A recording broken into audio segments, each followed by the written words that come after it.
좋은 정치인상 21대 서울 강남구가 국회의원 회의. 정치가 바로서야 국민 행복과 나라의 발전 기회를 달성할 수 있습니다.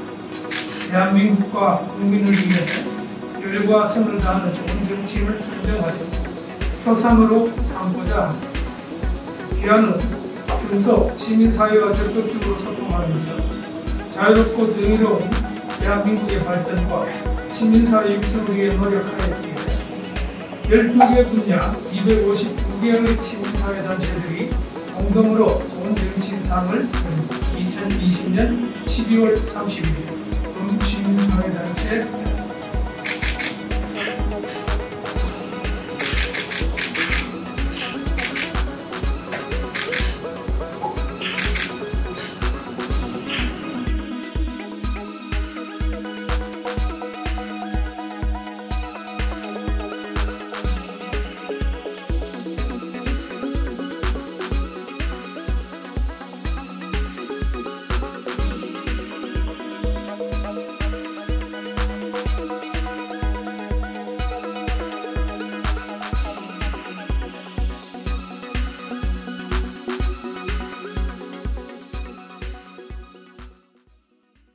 네, 오늘은 태영호 국민의힘 의원님과 함께 이야기 나눠보겠습니다. 안녕하세요. 네, 반갑습니다. 네, 오늘 뭐 좋은 소식 들리더라고요. 네. 좋은 정치인상 수상하셨다고 그러시는데.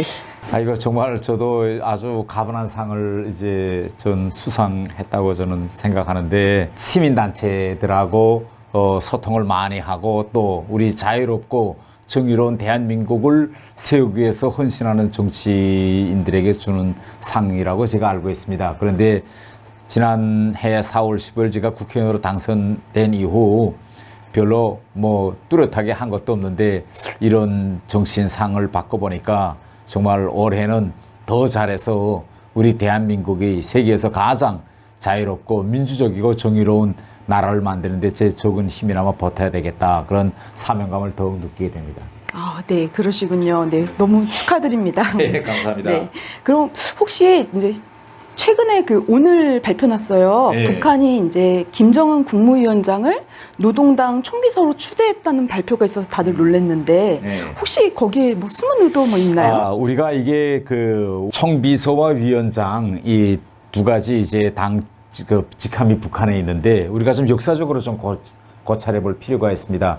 원래 공산당 국가에서 공산당의 당 총책임자죠. 이걸 어떤 때에는 일부 나라들은 위원장이라고 하고 또 중국 같은 경우에는 서기라고 하고 북한은 비서 이렇게 했는데 용어로는 다 같이 secretary 혹은 chairman 이렇게 썼습니다. 그래서 우리말로 어떻게 하는가에 따라서 중국 같은 경우에는 chairman하고 뭐 주석이라고 했고 또 어떤 나라들은 또 뭐 chairman하고 위원장 이렇게 우리말로 표기하는 다른데 북한의 경우에는 지금까지 어떻게 했는가 하면 제일 처음에 위원장이라는 표현을 썼는데 당직에도 위원장이 있고 북한 같은 경우에는 뭐 교육위원회도 위원장, 체육지도위원회도 위원장 그러니까 이게 행정직과 또 이 선출직, 당직이 구분이 좀 없어서 한때는 이제 북한도 김일성대에 들어와서 총비서제를 좀 도입하고 총비서제가 있으면 좀 힘이 있어 보였어요. 그래서 김일성도 총비서, 김정일도 총비서 했는데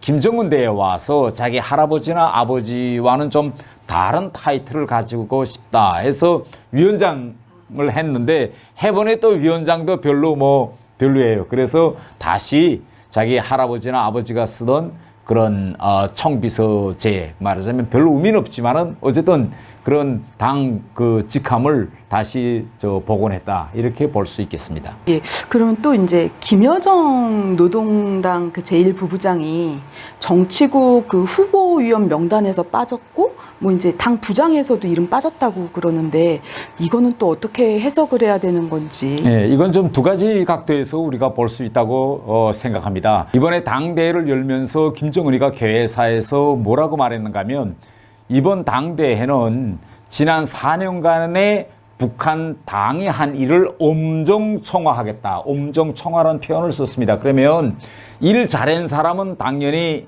올리고 일을 잘 못한 붓는 사람들은 당연히 강등시킨다. 이게 이제 북한 당의 동작 원리입니다. 그런데 우리가 지난 한 해를 보면 남북관계에서 연락사무소가 폭파됐죠. 우리 공무원이 피격됐죠. 남북관계에서 결국은 된 게 하나도 없어요. 또 대미관계, 외교관계에서 보면, 대외관계에서 보면 물론 코로나라는 이런 상황도 있지만 미국과도 별로 대화한 게 없고 중국이나 러시아와도 코로나 때문에 다 꽁꽁 막혀서 북한 경제는 더 힘들어졌기 때문에 이런 상황에서 이번에 뭐 김여정뿐만 아니라 최선희도 위원으로 또 후보위원으로 강등됐거든요. 그런데 김여정만 뭐 김정은의 여동생이다. 그래서 이제 올려놓는다. 이건 좀 형평성 문제에 맞지 않는다. 이렇게 김정은이가 판단했고, 두 번째로 우리가 보건 데는 북한은 세습 이제 체제의 국가입니다. 그렇기 때문에 여기에서는 이런 당이나 국가의 서열보다도 무엇이 중요하냐. 누가 북한의 최고 존엄인 김정은한테 가장 가까이 다가갈 수 있고 직언할 수 있는 위치에 있느냐. 이게 중요하거든요. 그러면 우리가 북한의 체제에서 김여정 말고 김정은에게 가장 가까이 다가가서 할 소리하고 영향력을 미칠 수 있는 사람이야. 이건 당연히 김여정 동생이거든요. 그렇기 때문에 뭐 이번에 김여정이가 이 당 정치국 위원명단에서 빠지고 부장단에서 없다 해서 김여정의 지위가 북한에서 약화됐다 이렇게 보는 거는 아닙니다. 그러면은 이제 세 번째로 저희가 김정은 위원장이 올해 또 정치권에서 서울에 답방할 가능성이 높다 그렇게 보는 시각이 이제 많더라고요. 그래서 올해 답방할 가능성 있나요? 저는 그 김정은의 올해 서울 답방 가능성이 높다. 뭐 이거는 북한의 입장에서 본 그런 입장이 아니라 우리 정부와 여당 쪽에서 바라보는 그런 하나의 희망사항이라고 저는 생각합니다. 왜 그러는가 하면 올해가 결국은 이제는 문재인 대통령의 레임덕이 시작됐고 분기점을 넘어섰기 때문에 올해 중으로 김정은이 서울 답방을 하지 않으면 2018년 4.27 판문점 선언에서 남북 두 정상이 합의했던 이 답방 문제가 이제 물 건너 가는 겁니다. 그래서 김정은한테다가 뭐 북한의 가능성이 있어서가 아니라 우리 정부와 여당 쪽에서 좀 답방해 주십사라고 요청사항으로 저는 봐야 된다 이렇게 생각합니다. 그럼 답방은 조금 지켜봐야 될 것 같고, 그다음에 그 북한에서 이번에 그 국방력 강화를 명시했다. 근데 이것을 가지고 이제 바이든 차기 미국 대통령한테 보내는 경고 메시지다. 뭐 그런 얘기가 도는데. 북한의 이제 김정은의 당 대회 보고를 보면 뭐 경제라든가 또 이제 사회 문제, 이 다른 문제에서는 대단히 총론적인 이야기만 합니다. 뭐 뚜렷한 내용이 없어요. 항상 하던 이야기를 되풀이 했는데 단 핵과 이 군사력 측면에서는 대단히 디테일하게 강론을 이야기합니다. 뭐 예를 들면 지난 4년 기간에 김정은이가 자기가 ICBM을 완성했고 내가 뭘 했고 다 이야기하고 앞으로 내가 할 계획도 이번에 핵 잠수함 문제라든가 또 이번에 구체적으로 북한의 ICBM의 사정 고려까지 언급했습니다. 15,000km 안에 전 지구권을 사정 권역 안에 내가 두겠다 이런 문제라든가 가장 중요한 건 핵 잠수함 이제 설계가 최종 심사 단계에 이르렀다. 이제 아주 디테일하게 이야기했는데 여기서 우리가 중시해야 될 건 뭐냐? 김정은이가 이런 이야기를 했습니다. 이 30년 걸려도 하지 못할 것을 내가 4년 동안에 이뤄냈다. 이 4년이라는 걸 강조했습니다. 그러면 왜 4년이냐? 미국 대통령 임기가 4년입니다. 그러면 자 봐라. 트럼프 때 내가 4년 동안에 내가 ICBM 완성하지 않았냐. 그러니까 바이든 내가 옆에서 지켜봤지. 그러면 앞으로 당신의 임기가 4년인데 내가 나이가 하자는 대로 안 하면 트럼프 때는 내가 ICBM 했지만은 바이든 당신 할 때는 나는 이번엔 핵 잠수함 할 거야. 어쩔 건데. 그러니까 나하고 타협해. 이렇게 공갈, 압박 이런 이제 그 성격이 대단히 강합니다. 이번에 우리가 눈여겨봐야 될 건 이 대남 문제에 대해서 김정은이가 어떻게 말해. 김정은이가 이렇게 말했습니다. 군사력 개혁에서 평화를 관리하고 조국을 통일시키겠다고 했어요. 이게 대단히 엄중한 발언입니다. 물론 북한이 지금 당 내부적으로는 무력 적화 통할이 북한의 당 정책이었어요. 그러나 이걸 북한이 공개적으로 군사력에서 통일하겠다. 이건 무력 통일이거든요. 이렇게 공개적으로 말한 적은 없어요. 북한은 항상 한국을 향해서는 고려민주연방공화국 창립, 그러니까 연방제에서 평화적으로 합시다. 이게 공개적인 말론이고 무력 통일을 이렇게 밑에다 숨겨놓고 있었는데 이걸 이번에 공개적으로 꺼냈어요. 군사력에 의해서 적통을 하겠다. 그렇기 때문에 저는 왜 이렇게 김정은이가 이렇게까지 오만하게 나왔느냐. 이것은 지난 3년 동안 트럼프 행정부와 또 우리 문재인 정부가 김정은에 대해서 올바른 대응을 하지 못했기 때문에 이제는 이렇게 오만하게까지 나온 겁니다. 자, 보세요.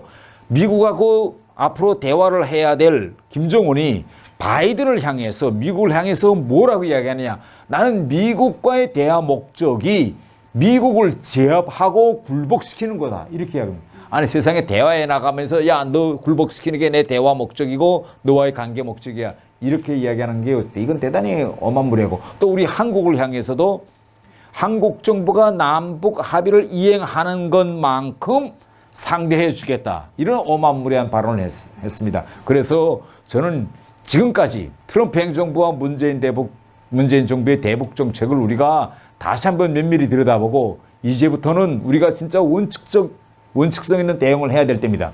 김정은이가 이번에 뭐라고 말했냐. 미국에서는